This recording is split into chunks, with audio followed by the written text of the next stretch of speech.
నేను ముందు వచ్చిన అసలు ముందెవరు వచ్చినారు నేను చెప్పేదా? చెప్పు. నేను. మరి నీళ్ళెందుకు పట్టుకోలేదు? వచ్చుంటే ఇప్పుడో పట్టుకొని ఉంటాను. నీళ్ళు రావడం లేదా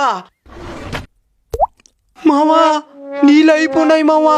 ఇంట్లో ఒక్క సుక్కు కూడా నీళ్ళు లేదు మచ్చా. మచ్చా నీళ్ళకపోతా రారా. మా ఇంట్లో ఆల్రెడీ సగం బింది నీళ్ళు అట్నే ఉన్నాయి మావా. రాయ్ ఆ సగం బింది నీళ్ళు కింద పోసేసే బిందె ఎత్తుకొని రా, ఫుల్గా పట్టుకుందు.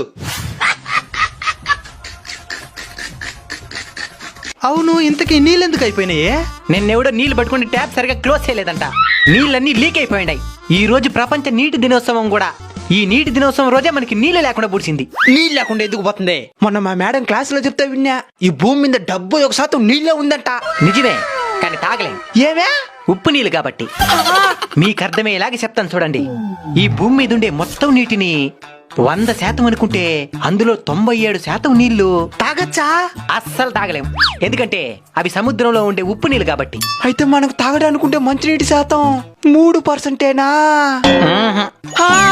ఆ 3% నీళ్ళల్లో కూడా 2% నీళ్లు మంచు రూపంలో, గ్లేసియర్స్, ఐస్ క్యాప్స్, అదే హిమనీ నదాల రూపంలో గడ్డగట్టకపోయినాయి. అయితే 1% మనం తాగడానుకుండేదా?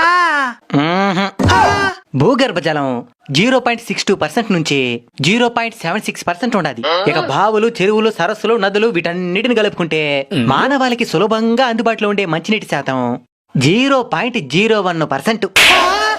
అవి కూడా సంవత్సరం తగ్గిపోతా ఉన్నాయి. ఇప్పుడు చెప్పండి మనం ఏం చేయాలో? నీటిని అస్సలు వృధా చేయకూడదు, నీటిని పొదుపు చేయాలి. అలానే భూగర్భ జలాలను కూడా పెంచే ప్రయత్నం చేయాలి. ఫ్రెండ్స్, మీ అందరికీ అర్థమైందనుకుంటున్నాను మనం ఎంతటి ప్రమాదంలో ఉన్నామో.